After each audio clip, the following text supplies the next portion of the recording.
So I have the pleasure of interviewing Ben Meyer, owner of Vagabond Sandwich Company in Bel Air. Yep, and I'm super excited about this. So introduce yourself fully and tell us how your restaurant got started, got its name. So I'm Ben.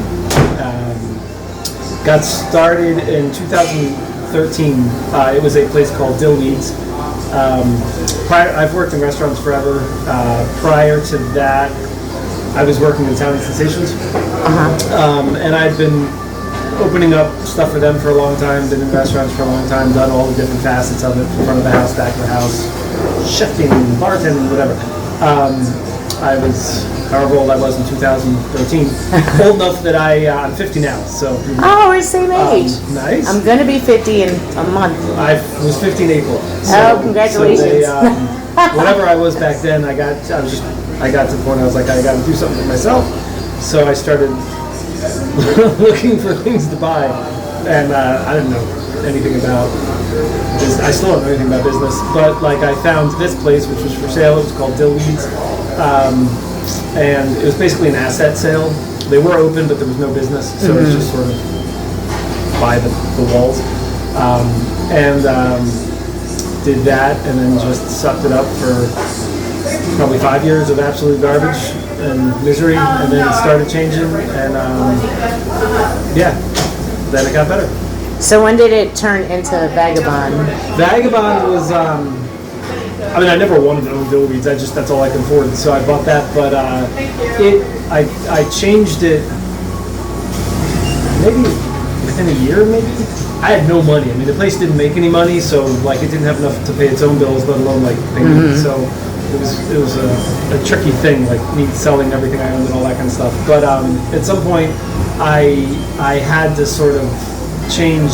The only name is on the awning, and it said Dillweeds. And at some point, I had like a fire in my butt to change that because I was afraid that not the guy that I bought it from, but the guy that invented Dillweeds or whatever was going to come after me for something because apparently he's that kind of fella. So I changed the awning to Vagabond Sandwich Company. And it's like the business is freebooting prior, but the DBA is Vagabond Sandwich Company, so you can change that relatively easy.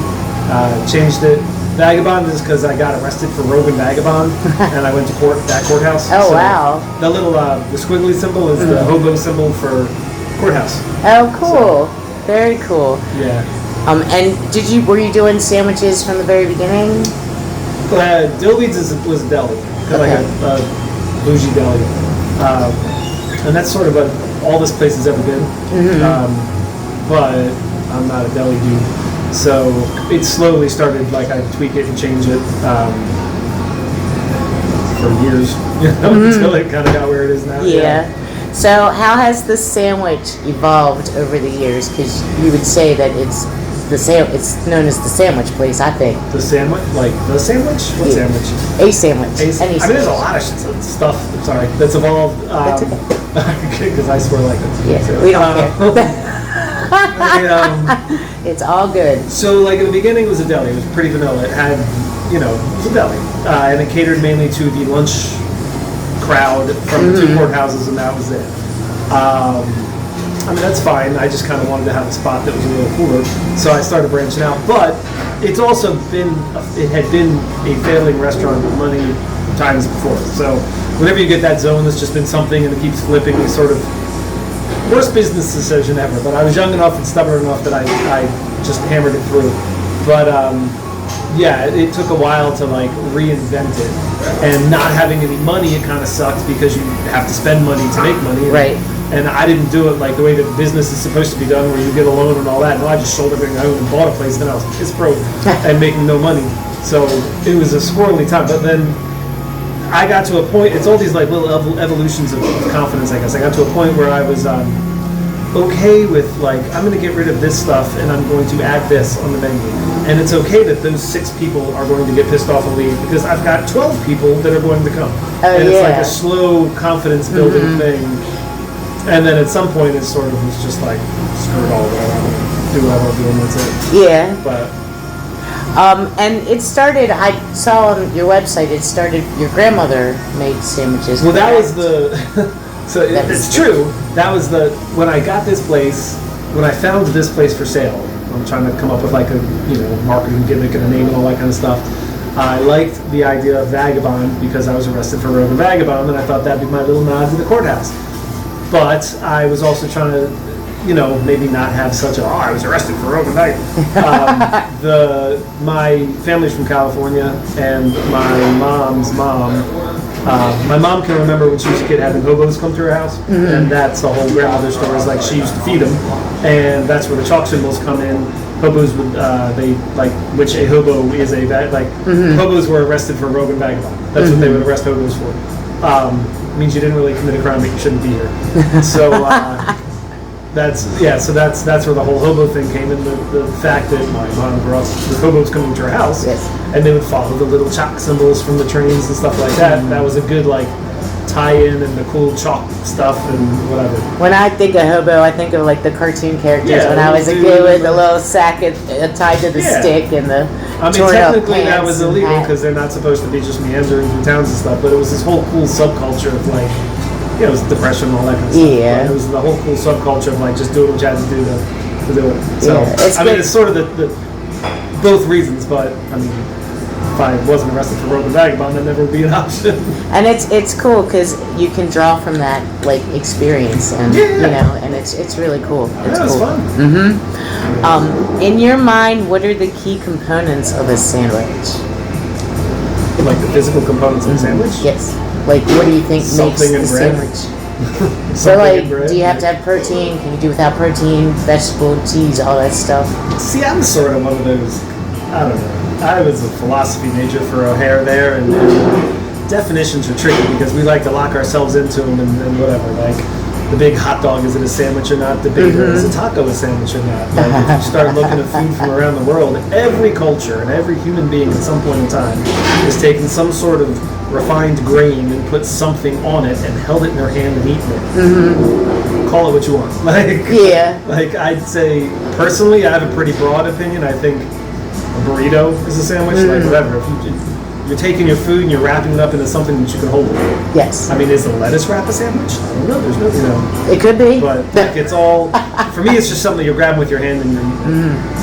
But I don't know if Webster would agree. I don't know. So what sets your sandwiches apart from other places?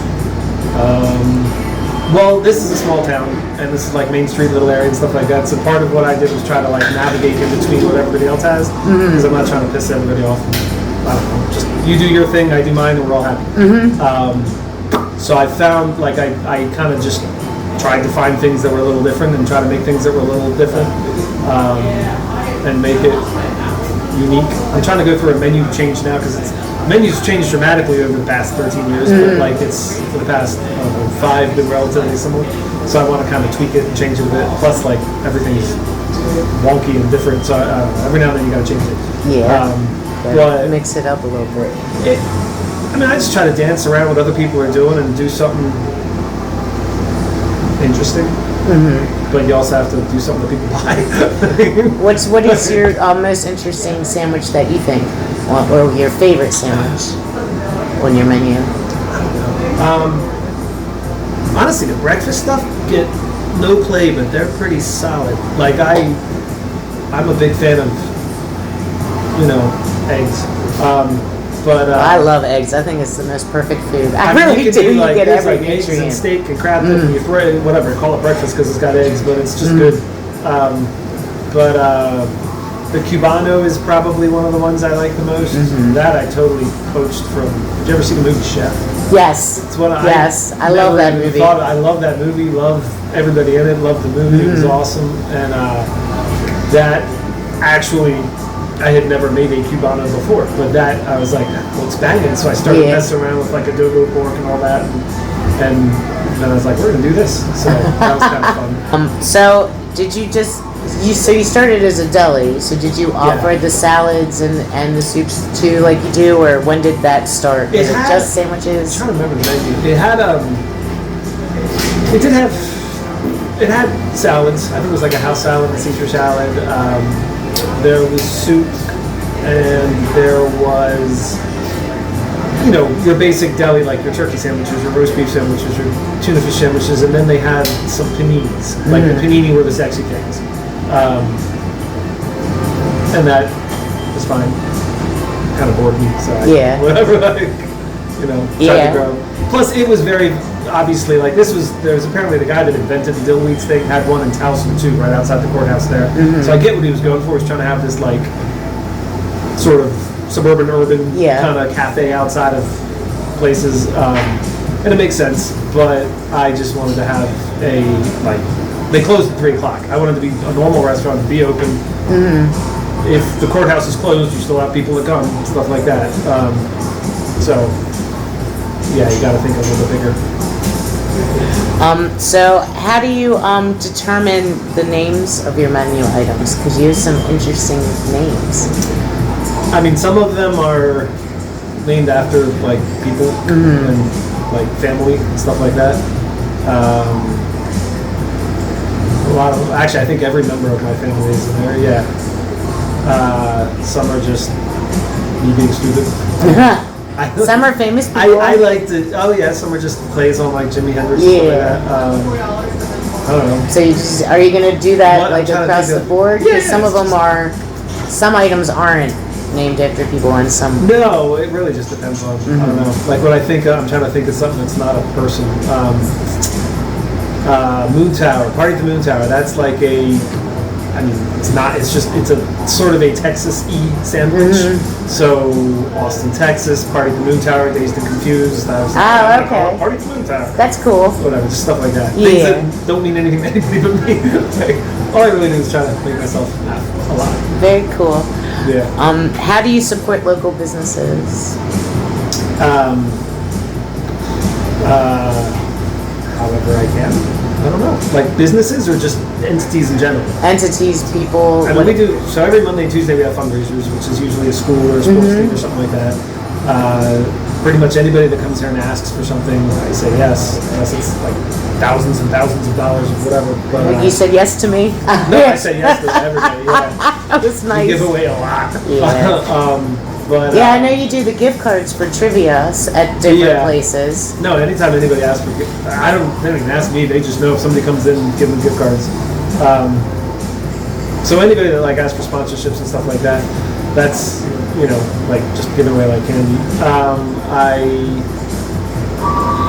tried to do stuff like I was on the Alliance for a while. Like I did a lot of stuff with the town, trying to do like the events that they have around here, and. I don't know. I don't really. I mean, it's sort of a. I don't know. I like to do stuff. I hate to get credit, so I generally don't tell people what or when I do things. Okay. I also like to. I'm a dick about the people that I like to help, and I'm not saying that things aren't good. Things are good. Like all organizations are good, but I would much rather, like we have this thing every year, the biggest thing we do is sandwich stop.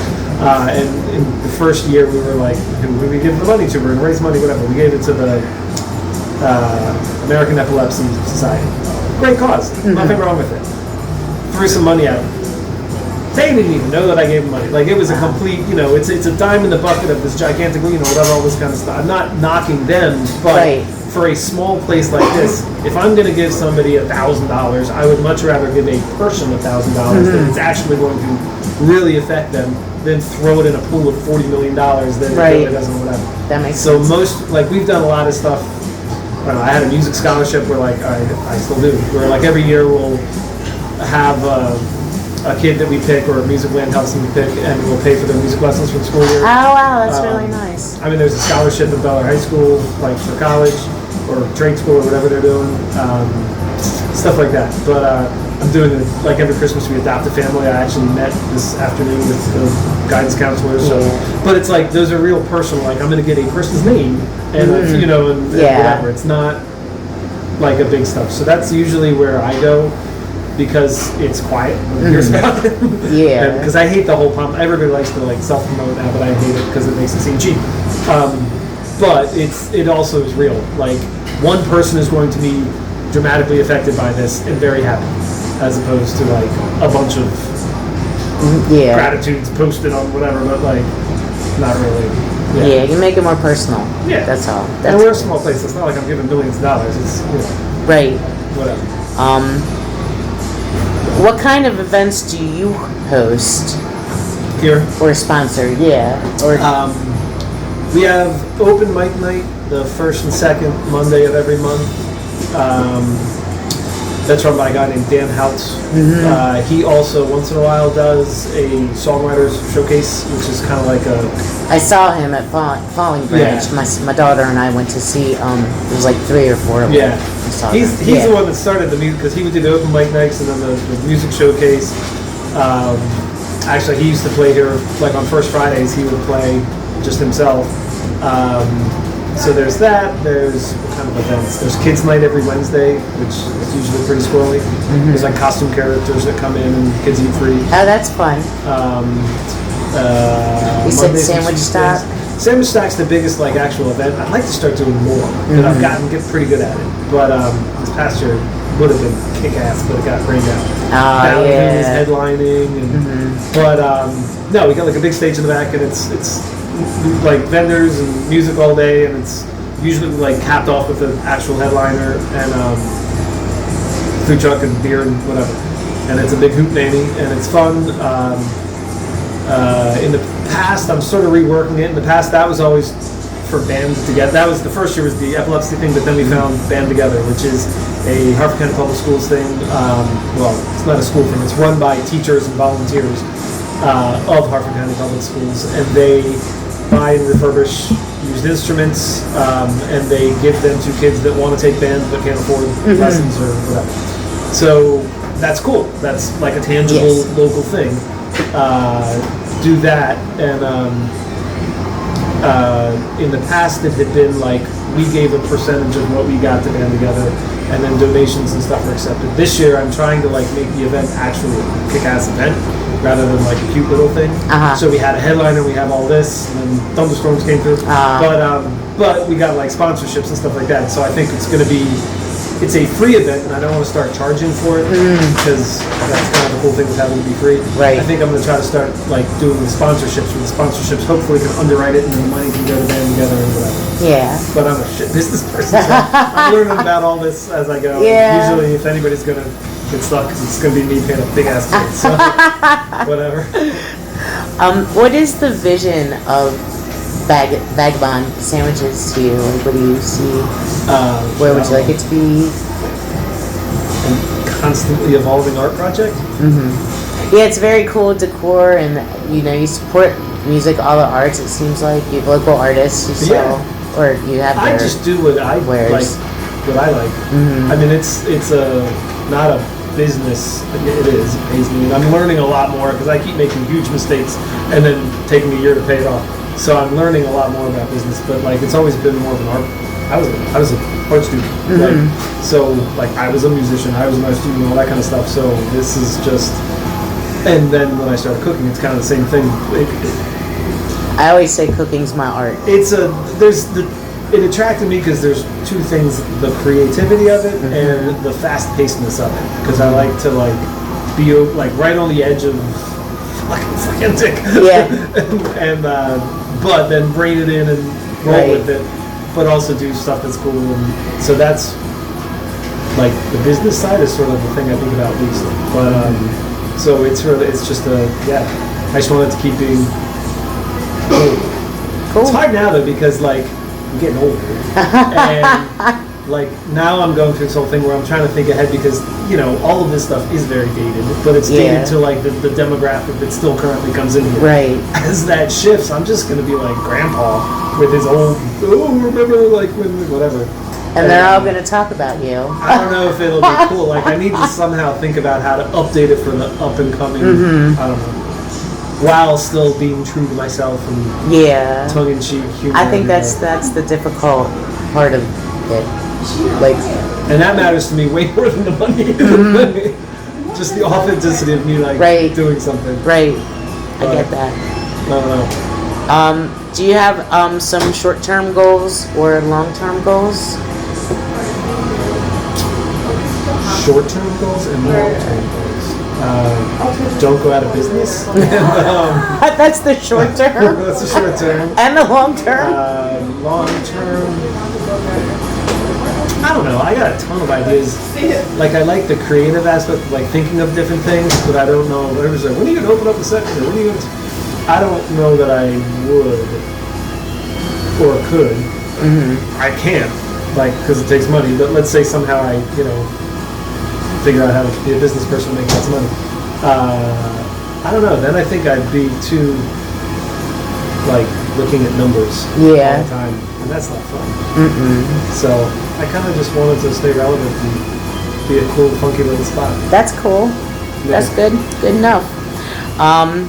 What are some characteristics you look for when you're hiring staff? That's a tricky one, because like, I don't know. You can come. Usually it's I don't know. Fun. I mean, ideally you shouldn't suck. You should be able to. You really don't have to have experience. This isn't rocket science. Like you can take a table number and throw it on the table and take 13.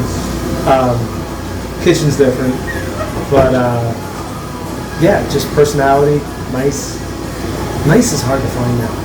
I agree. Nice is hard to I find. agree. Like And genuinely it's nice. It's tough in a restaurant too, and you don't even have to be like, I'm not the nicest person in the world. I care a lot, but I'm a really direct, blunt person. But like, it's you gotta, especially in restaurants. Restaurants is like the last industry that people can treat you like shit and get away with it.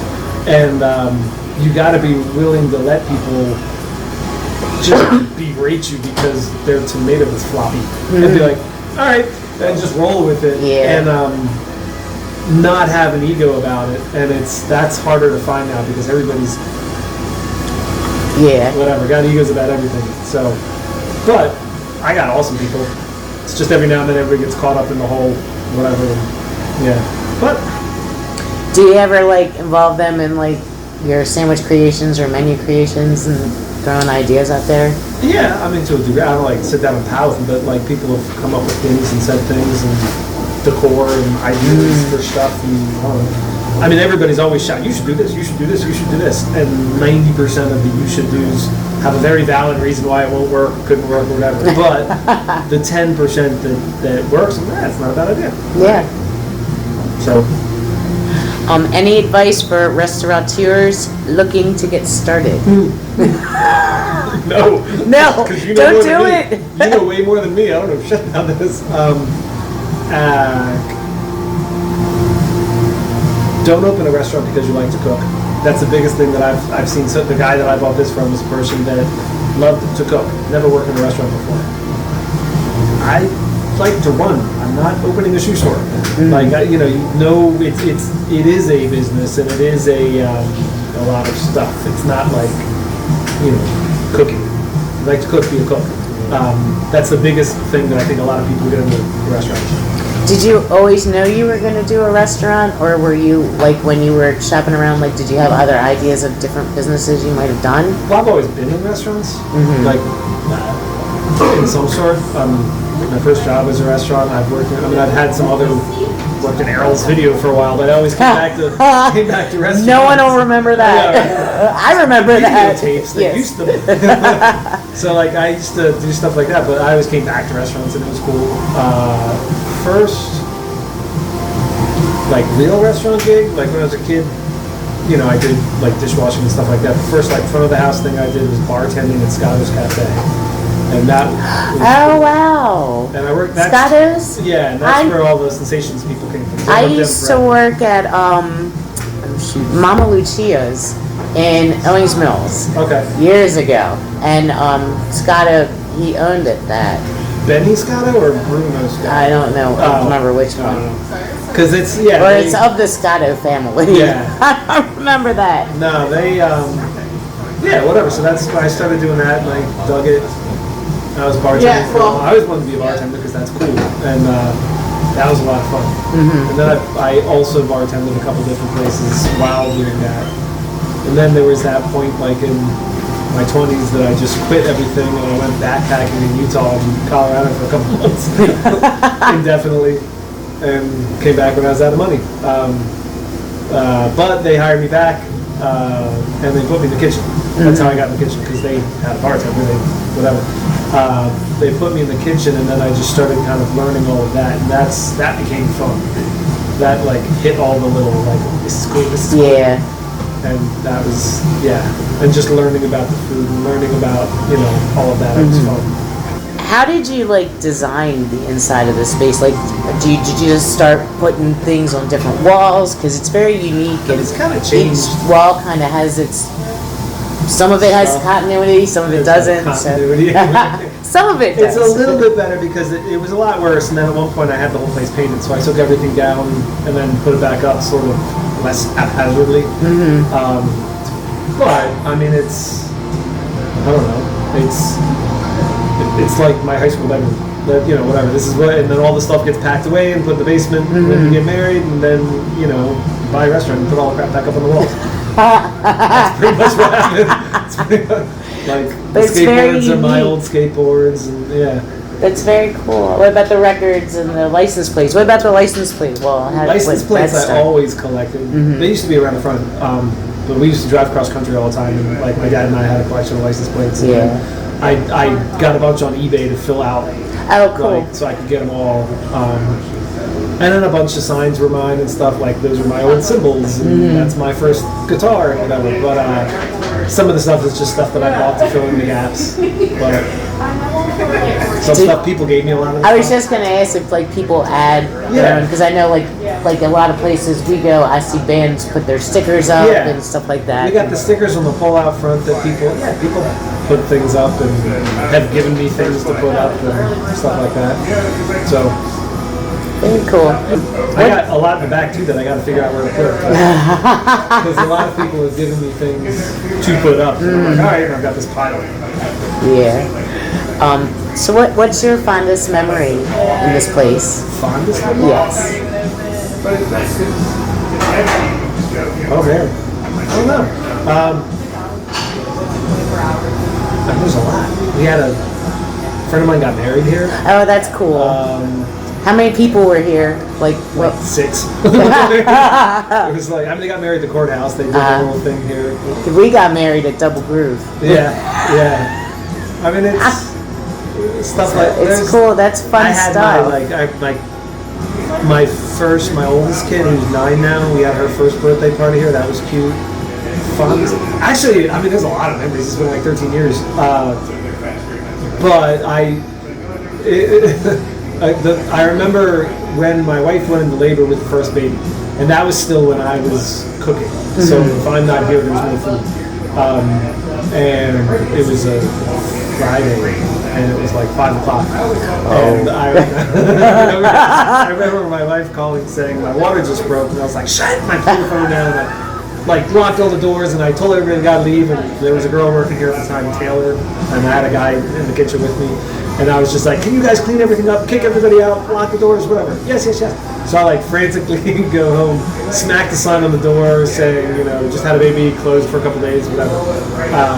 Frantically ran home, and she was in the bathtub, relaxing. I'm like, get your ass out! She was like, yes. So that was the fun memory. Yeah. But there's a lot of good stuff. Yeah. Good. Describe a difficult night or a time for you here. Every day. Is there a real crazy? Well, I mean, there's always crazy shit. The only one that ever scared me. Well, that's not the first 3 years scared the shit out of me. Yeah. But after it became normal, I'm like, okay, I'm not going out of business, and I can get a paycheck, and I'm not whatever. The only day that when the whole COVID thing happened, I remember they were the governor's making an announcement at 5 o'clock, and at 5 o'clock they had that announcement, and I'm watching it on my phone. It says, all restaurants, no dine-in, it's got to be carry-out. So I'm like, all right, well that's cool. All the restaurants in the world freaked out, and they're like, poor me. I'm like, well, they said you could be open. Yeah. If you own the shoe store, you're shit out of luck. But you can still be open. But so I don't know why restaurants became the martyr in the whole thing. But I do remember kind of freaking out, trying to think about how, because at that time, everything had changed. But at that time, carry out was like 25% of what we did. So I'm like, all right, how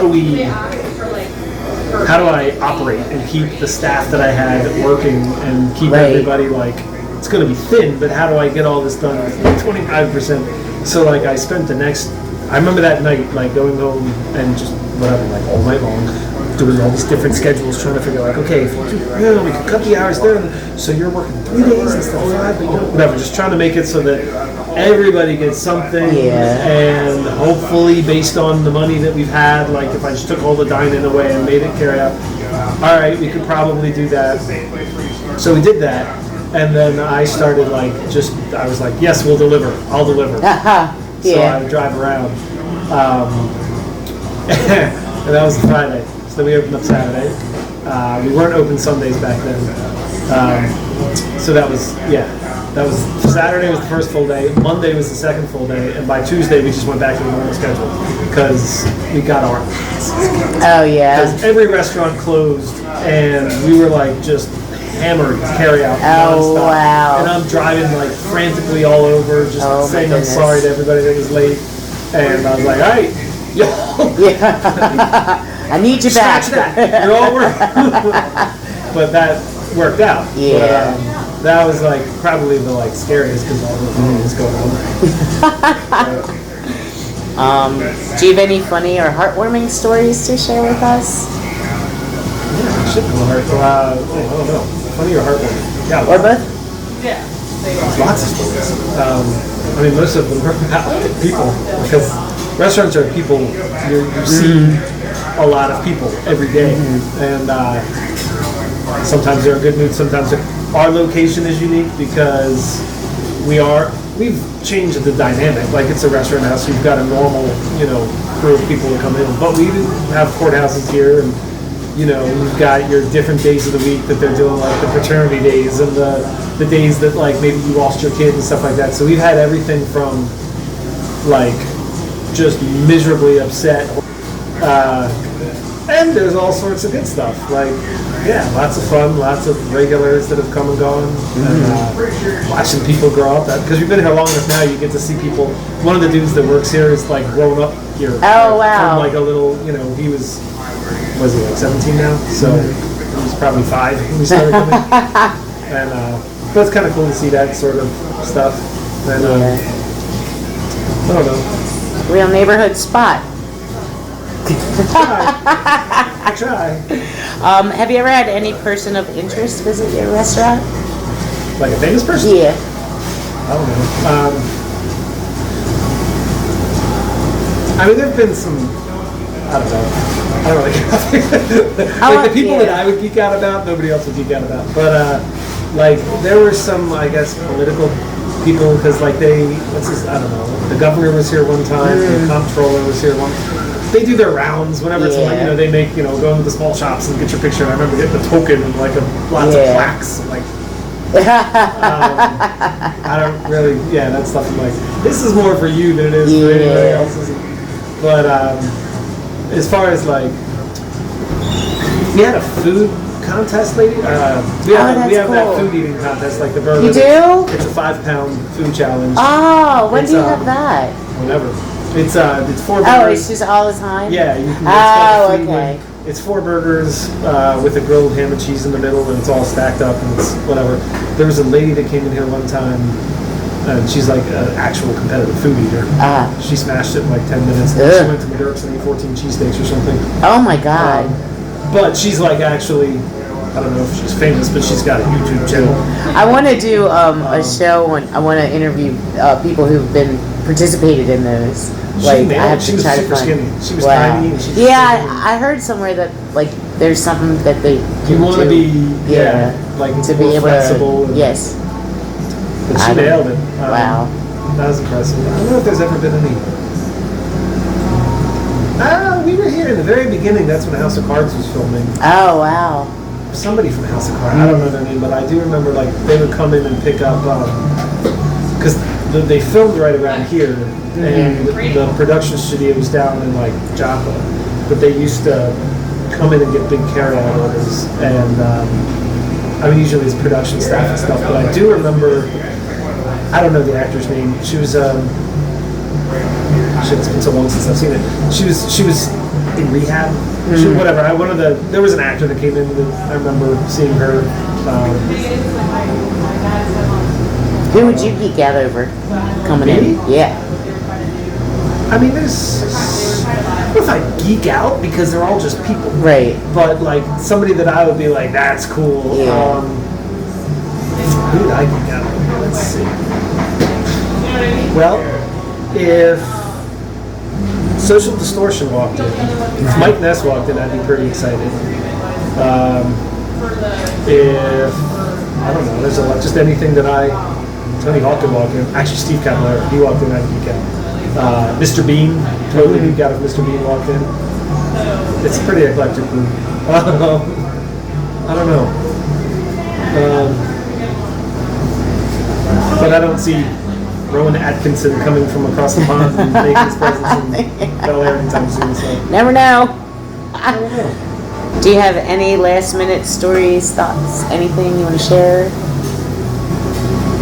There's tons of stories. It's nothing but stories. That's the cool thing about restaurants is it's full of stories. Like it's even a boring day is full of stupid stuff that happened. I know. When I worked at HUMA Galas, and I used to do this with Rob, and he and I would talk about all the memories of the stories of everything and anything that could possibly happen has happened in a restaurant. 100%. And then you see like HUMA Galas, like before. I remember when they built Duclaw and like all the. Because at that time I remember being at Scotto's, and we'd get off at 10 o'clock and go to Duclaw, and I had friends that bartended there. Just I don't know. Like restaurants have a unique ability. Restaurants, bars, whatever they have, it's a tangible. Business is all interact with community, but restaurants have like a more tangible thing because you eat, drink, think, and experience. Like it's hitting more of your senses. Right. You have a connection. And people come up with all sorts of whack stories. I'm like, when I worked at the pizza place, I must be related. I mean, that's Bruno's. He's my dad. He's 8 years older than me, but yeah, he's my dad. And like you create these stories because it's like a visceral thing that you experience. But that's the fun part. Yeah. Okay. Well, thank you so much. Yeah, no worries. Yeah, and get on out and get a sandwich or a salad or whatever else is offered. Vagabond, come check them out on open mic night or any events, anything. Thank you so much. Yeah. Yeah, no All right. worries. Thank you. You got it. Okay, cool.